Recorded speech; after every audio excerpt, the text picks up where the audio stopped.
ಎಲ್ಲರೂ ನೋಡಿ, ತುಂಬ ದಿನದಿಂದ ಎಷ್ಟೋ ಜನಕ್ಕೆ ಮಕ್ಕಳಿಲ್ಲ, ಮಕ್ಕಳು ಆಗ್ತಾನೇ ಇಲ್ಲ.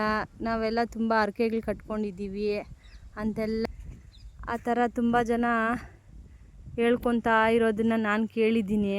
ಅದಕ್ಕಂತಲೇ ಇಲ್ಲಿ ದೊಡ್ಡದಾಗಿ ಒಂದು ಆಲದ ಮರ ಇದೆ. ಇಲ್ಲಿ ಏನು ದೇವರಿದೆ ಅಂದರೆ ಮುನೇಶ್ವರ ಸ್ವಾಮಿ ದೇವರು ಅಂತಿದ್ದಾರೆ. ಇಲ್ಲಿ ನೋಡಿ, ಇದು ತುಂಬ ಹಳೇ ವರ್ಷಗಳಿಂದ ಇರೋದಿದು. ಇಲ್ಲಿ ಮುನೇಶ್ವರ ಸ್ವಾಮಿ ಅಂತಿದ್ದಾರೆ. ಇದು ತುಂಬ ಹಳಬ್ರು ಪೂರ್ವರ ಕಾಲದಿಂದನೂ ಇದೆ ಇದು. ಇಲ್ಲಿ ಬಂದು ಸುಮಾರು ಜನ ಹರಕೆಗಳು ಕಟ್ಕೊತಾರೆ, ಮಕ್ಕಳಿಲ್ಲ, ಮಕ್ಕಳಾಗಲಿ ಅಂತ. ಇನ್ನು ಕೆಲವರು ಏನೋ ಅವ್ರ ಪ್ರಾಪರ್ಟಿ ಪ್ರಾಬ್ಲಮ್ ಇದ್ದರೆ ಅದಕ್ಕೆ ಇದಕ್ಕೆ ಅಂತ ಬಂದು ಕಟ್ತಾರೆ. ಇಲ್ಲಿ ಯಾವುದೇ ಥರ ಪೂಜಾರಿ ಇರಲ್ಲ, ಏನಿರಲ್ಲ. ನಾವೇ ಬಂದು ದೇವ್ರಿಗೊಂದು ಕಲ್ಲು ಕಟ್ಬಿಟ್ಟು ಮಕ್ಕೊಂಡು ಚೆನ್ನಾಗಿ ಹೋಗ್ತಾರೆ. ಅವ್ರದ್ದೇನೇ ಒಂದು ಮಕ್ಕಳಿಲ್ಲ ಅಂದವ್ರಿಗೆ ಮಕ್ಕಳಾದರೆ ಅವ್ರು ಬಂದು ಒಂದು ಕುರಿನ ಕಡಿತಾರೆ, ಚೆನ್ನಾಗಿ ಪೂಜೆ ಮಾಡಿಕೊಂಡು ಒಂದು 10-6 ಜನಕ್ಕೆ ಊಟ ಹಾಕ್ಬಿಟ್ಟು ಹೋಗ್ತಾರೆ. ಅಷ್ಟು ದೊಡ್ಡದಾಗಿರೋದಿದು, ತುಂಬಾ ಪವರ್ಫುಲ್ ಇದೆ. ಯಾರು ಏನು ಅನ್ಕೊಂಬಂದ್ರೆ ಅದಾಗುತ್ತೆ. ಎಷ್ಟೋ ಜನ ಮಕ್ಕಳಿಲ್ಲ ಅಂದವ್ರಿಗೆ ಎಸ್ಪೆಷಲಿ ಇಲ್ಲಿ ಆಗೋದೇ ಜಾಸ್ತಿ, ಮಕ್ಕಳಿಲ್ಲ ಅನ್ನೋರ್ಗೇ ಆಸೆಗಳು ಈಡೇರುತ್ತೆ. ತುಂಬ ಚೆನ್ನಾಗಿದೆ ಇದು ನೋಡಿ. ಇದು ಬಂದು ಆಲದ ಮರದ್ದು ಮೇಯ್ನ್ ಬುಡ. ಇಲ್ಲಿ ಒಂದು ವೆಂಕಟರಮಣ ಸ್ವಾಮಿ ಇದೆ. ಸಾರಿ, ವೆಂಕಟರಮಣ ಸ್ವಾಮಿ ಅಂತ ಬಂದಿದೆ.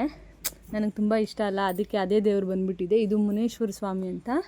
ಇಲ್ಲಿ ಬಂದು ಮೂಲದ ದೇವರು ಇಲ್ಲಿ ಬರ್ತಾರೆ ನೋಡಿ. ಈ ಥರ ಕಲ್ಲುಗಳೆಲ್ಲ ಕಟ್ಟಿದ್ದಾರೆ. ಏನಕ್ಕೆ ಅಂತಂದರೆ ಇದು ಇಷ್ಟೇ, ಒಂದು ಪೇಪರಲ್ಲಿ ಒಂದು ಕಲ್ಲು ಕಟ್ಬಿಟ್ಟು ನಮ್ಗೆ ಈ ಥರ ಮಕ್ಕಳಿಲ್ಲ ಅಂದರೆ ಎಷ್ಟೋ ವರ್ಷಗಳಿಂದ ಆಗದೇ ಇರೋರಿಗೆಲ್ಲ ಇಲ್ಲಿ ಮಕ್ಕಳಾಗಿದೆ. ಈ ಥರ ಇದೆ. ಇಲ್ಲಿ ಬರೀ ನೀವು ಹೆಣ್ಮಗು ಬೇಕು ಅಥವಾ ಗಂಡು ಮಗು ಬೇಕು ಅಂತ ಇದ್ದರೆ ಯಾವುದೋ ಒಂದು ಮಗು ಅಲ್ಲ, ನೀವು ಯಾವ ಮಗುನ ಕೇಳಿದ್ರೆ ಆ ಮಗುನೇ ಇಲ್ಲಿ ಸಿಗುತ್ತೆ ನಿಮಗೆ. ಈ ಥರ ಇದೆ ಇಲ್ಲಿ. ಇದು ಎಲ್ಲಿ ಬರುತ್ತೆ ಅಂತಂದರೆ ಇದು ಬೂನಹಳ್ಳಿ ಬಂಡೆ ಅಂತ ಕರಿತೀವಿ ನಾವುಗಳೆಲ್ಲನೂ. ನೋಡಿ ಎಷ್ಟು ಚೆನ್ನಾಗಿದೆ ಇಲ್ಲಿ. ಇಲ್ಲೆಲ್ಲ ನಾನ್ ವೆಜ್ ಮಾಡ್ತಾರೆ, ಇಲ್ಲೆಲ್ಲ ಮಾಡಿ ಹಾಕ್ತಾರೆ ನೋಡಿ. ಎಲ್ಲ ಅಡುಗೆಗಳು ಇಲ್ಲೇ ಮಾಡ್ತಾರೆ. ಬಟ್ ಮಾಡೋ ಟೈಮಲ್ಲಿ ತುಂಬ ಜನನೂ ಇಲ್ಲಿ ಸಪೋರ್ಟ್ ಇರುತ್ತೆ. ಎಷ್ಟೋ ಜನ ಬಂದು ಯಾವುದೇ ಥರ ಪೂಜಾರಿ ಇರಲ್ಲ, ಯಾವುದು ₹1 ಕೂಡ ಖರ್ಚಾಗಲ್ಲ. ನಿಮ್ಗೆ ಇಷ್ಟ ಬಂದಂಗೆ ನೀವು ಪೂಜೆ ಮಾಡ್ಕೊಂಡು ಹೋಗ್ಬೋದು.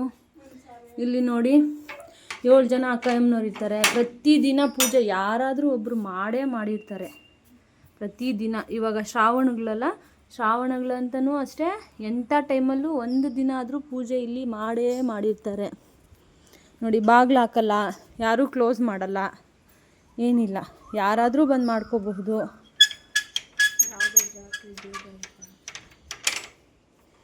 ನೋಡಿ ಹಿಂಗಿದೆ, ಯಾವುದೇ ಜಾತಿ ಭೇದ ಇಲ್ಲ.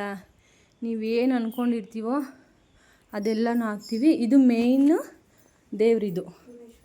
ಇದು ಮುನೇಶ್ವರ ಸ್ವಾಮಿ ಅಂತ. ತುಂಬ ಹರಕೆಗಳು ಕಟ್ಟಿ ಹೀರೇಡಿ ಅವ್ರುಗಳೆಲ್ಲ ಬಂದು ಸುಮಾರು ಜನ ಪೂಜೆ ಮಾಡಿ ಹೋಗಿದ್ದಾರೆ ನೋಡಿ. ಇದು ಮೇಯ್ನ್ ದೇವರು.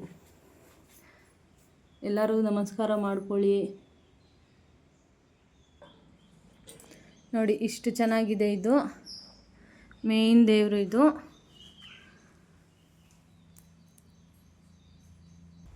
ನೋಡಿ, ಇಲ್ಲಿ ಎಲ್ಲ ಚೆನ್ನಾಗಿ ಬಂದು ಅಡುಗೆಗಳು ಮಾಡ್ಕೊತಾರೆ. ಇದು ಬೂನಹಳ್ಳಿ ಬಂಡೆ ಅಂತ.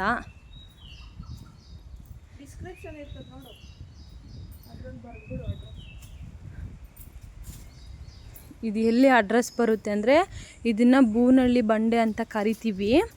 ಬೆಂಗಳೂರಿಂದ ಕೋಲಾರ ಹೈವೇಗೆ ಬರಬೇಕಾದ್ರೆ ಚಾಕಾಸ್ನಹಳ್ಳಿ ಅಂತ ಒಂದು ಊರು ಬರುತ್ತೆ. ಅಲ್ಲಿ ನೀವು ಲೆಫ್ಟ್ ತಗೊಂಡ್ರೆ ಅಲ್ಲಿಂದ ಸ್ಟ್ರೈಟು ಬೂನಹಳ್ಳಿ ಅಂತ ಬಂದರೆ ಯಾರು ಬೇಕಾದ್ರೂ ಈ ಮರದ ಅಡ್ರೆಸ್ ಕೊಡ್ತಾರೆ. ಇದು ಈ ಥರ ಇದೆ. ಇವಾಗ ಶ್ರಾವಣ ಅಂತ ಯಾರೂ ಇಲ್ಲ.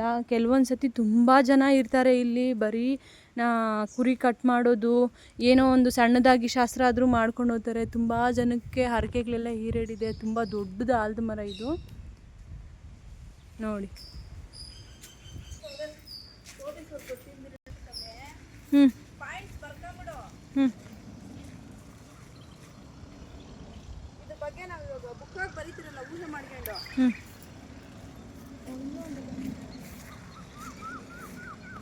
ಶಾರ್ಟ್ ವಿಡಿಯೋಸ್ ಅಪ್ಲೋಡ್ ಮಾಡ್ತಾ ಇರು.